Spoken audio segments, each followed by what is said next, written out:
अगर हरा दोगे ना तो मेरा दिल टूट जाएगा। बिल्कुल सुबह 11 बजे से पहले कभी उठा हुआ दिखा देना मेरे को। 11 बजे से पहले तो कभी उठते नहीं। यानी से कहता हूँ आखिरी इलेक्शन लड़ूंगा, आगे इलेक्शन भी नहीं लड़ूंगा।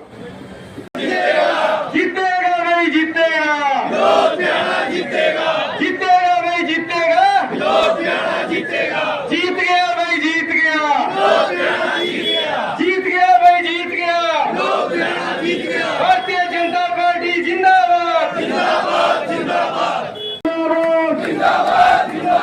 नरेंद्र मोदी जिंदाबाद जिंदाबाद। बहुत बहुत धन्यवाद साथियों। वो भी एक दो लाइन बाजार की तरफ से सुनियाल की तरफ जी राकेश भाटिया जी से प्रार्थना के दो कभी बोलते नहीं लेकिन उनसे प्रार्थना बाजार के प्रधान है, एक लाइन में वो भी स्वागत करें राकेश भाटिया जी। सबको राम राम जी। मैं कोई वक्ता नहीं हूँ, कोई गलती हो जाए तो सारे मेरे भाई चाची है। मैं तो प्रताप बाजार में आज पधारने पर हमारे विधायक श्री विनोद बेना जी, नरेश यादव जी का, उनकी पूरी टीम का और आप सबका धन्यवाद करता हूँ जिन्होंने इतनी संख्या में आकर आज ये दिखा दिया है कि जैसे विनोद बेना जी ने प्रताप बाजार का साथ दिया है ऐसे ही प्रताप बाजार विनोद बेना जी के साथ है। सारे हाथ खड़ा करके दिखा दो। बाजार का सरपंच होने के नाते हमारे भाई श्री विनोद जी प्याना व श्री नरेश जी यादव व उनके साथ आए हुए सभी साथियों का मैं अपने प्रताप बाजार की तरफ से, अपनी तरफ से, अपनी कार्यकारी कमेटी की तरफ से, हमारे प्रधान जी, हमारे सचिव जी, खजांची जी और सचिव जी सभी की तरफ से हार्दिक हार्दिक स्वागत करता हूँ। उनका यहाँ पर जिंदाबाद जिंदाबाद, बाजार जिंदाबाद जिंदाबाद जिंदाबाद। आवाज दो, आवाज दो। बहुत ही सम्माननीय जिन्होंने भारतीय जनता पार्टी में शामिल होकर के भारतीय जनता पार्टी और विशेष तौर पे मुझे एक विशेष बल देने का काम किया, ऐसे हमारे साथी, हमारे भाई नरेश मंत्री होता था उसी जिले में विकास होता था। ईमानदारी से बताओ, रोहतक से भूपेंद्र सिंह हुड्डा मुख्यमंत्री थे, सारे हरियाणा में एक आवाज थी कि सारा का सारा पैसा रोहतक लग रहा है। थी आवाज के नहीं थी? बिल्कुल थी, रोहतक सारा पैसा रोहतक खा गया। और नौकरियां खर्ची और पर्ची में लगती थी। जिस जिले का मुख्यमंत्री होता था उसी जिले में नौकरियां लगती थी। आज फर्क क्या है? मनोहर लाल जी 2014 में मुख्यमंत्री बने, उन्होंने एक ऐलान किया, सबका साथ सबका विकास, हरियाणा एक, हरियाणवी एक के नारे के तहत पूरे हरियाणा में समान विकास करवाया। आज नौकरियां बिना खर्ची, बिना पर्ची।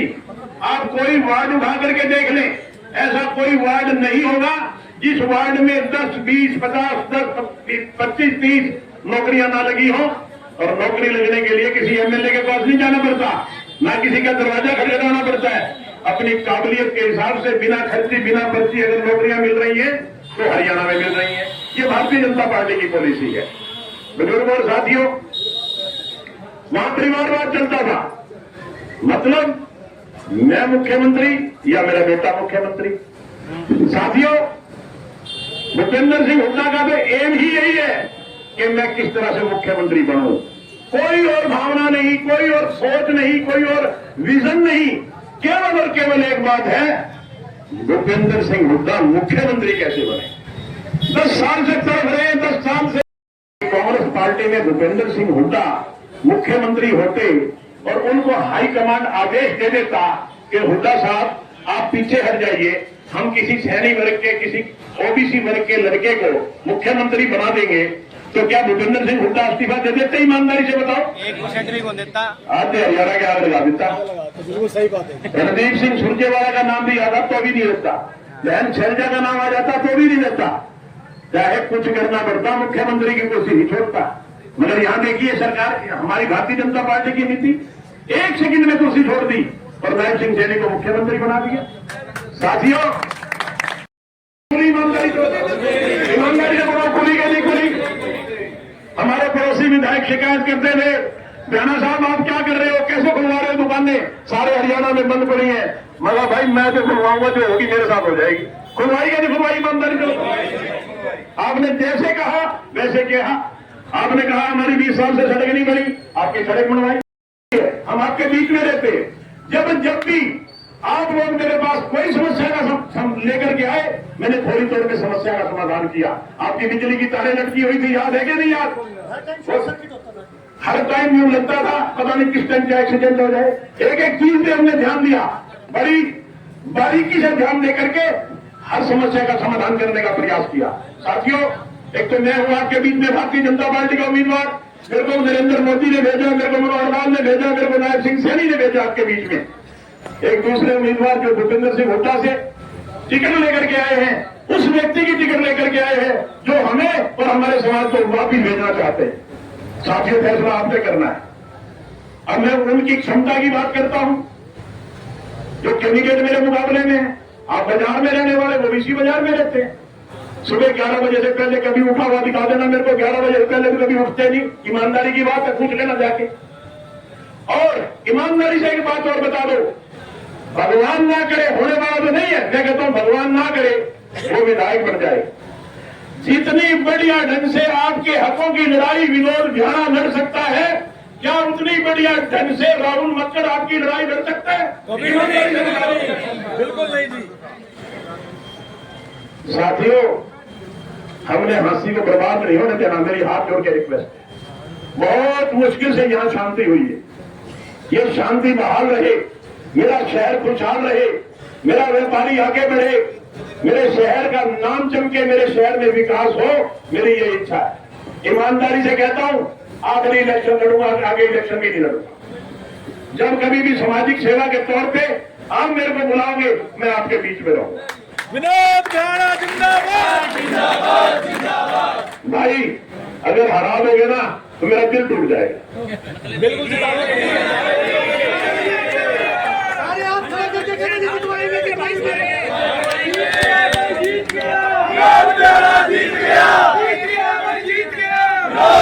जीत गया।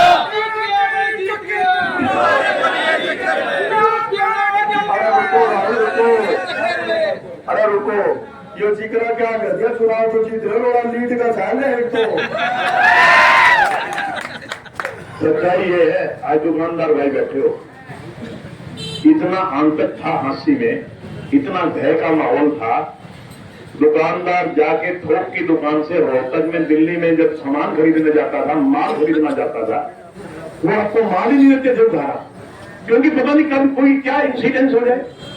लोगों ने हंसी को क्राइम सिटी करार कर दिया। आज वही हंसी है, बिल्कुल सुख शांति से जी रही है। यहां तक कि मैं जो समझता हूं, जो मुझे याद आ रहा है, बाहर के लोगों ने अपनी बेटियों के रिश्ते हंसी में देने बंद कर दिए। ये दिन थे हंसी में लोग अपनी लड़की की शादी करना। अगर ये छोरा बन गया, एक बार बता दे भाई, जमा खा के शहर में इनका छह योजना का एक्सपीरियंस है, उसको 5 साल तो समझने में लायक नहीं। और जितना सर्कल ले रहे 4 लोग सारे बात देखे खड़खड़ाए मरे हैं, कोर्ट पर से सकता है और आश्चर्य रखता है, उसको बोतलबाजी सा काम राम दिए भाई, ठीक है ना? इनकी ट्रेनिंग आ रही खत्म कर दियो।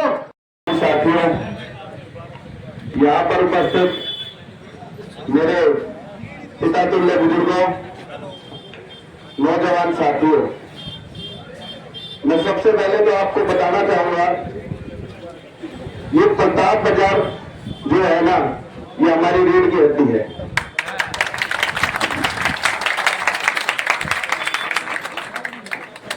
चाहे दिन कैसे भी रहे हो, हम चुनाव जीते भी सही, चुनाव हारे भी सही। मैं देख रहा हूं ये सब 2 लोग खड़े हैं, किसी को मैं 20 साल से जानता हूं, किसी को मैं 15 साल से जानता हूं, किसी को मैं 25 साल से जानता हूं, और किसी को तो मैं जब से मैंने वोट संभाले हैं उनको तब से जानता हूं। आप वो लोग हो जिन्होंने मेरे पिताजी को पहला इलेक्शन भी लड़वाया है और आज 6ठा इलेक्शन भी आप लोग लड़वा रहे हैं।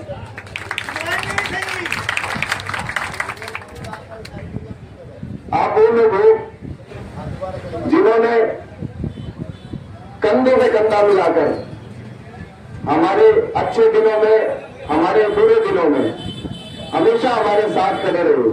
आप वो लोग हो। दोस्तों, मेरे को कोई लंबा चौड़ा भाषण देना नहीं आता कि इस पूरी बात पे मंथन जरूर करना। अगर मेरी बात आपको सच्ची लगे, एक का एक वोट भारतीय जनता पार्टी को दे देना, नहीं तो जो आप फैसला करोगे मुझे मंजूर है। धन्यवाद। जय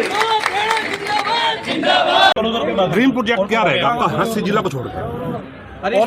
हांसी में इंडस्ट्री लाना, हांसी में हमारे बेरोजगार बच्चों को रोजगार देना, हांसी को साफ सुथरा सुंदर शहर बनाने का हमने पहले भी प्रयास किया है। मैं समझता हूं कि 50% ही कामयाब हुए, 50% अभी अधूरा है। वो हम हांसी को साफ सुथरा और सुंदर शहर बनाएंगे। इसके अलावा जो जनता की डिमांड होगी, जनता की मांग के अनुसार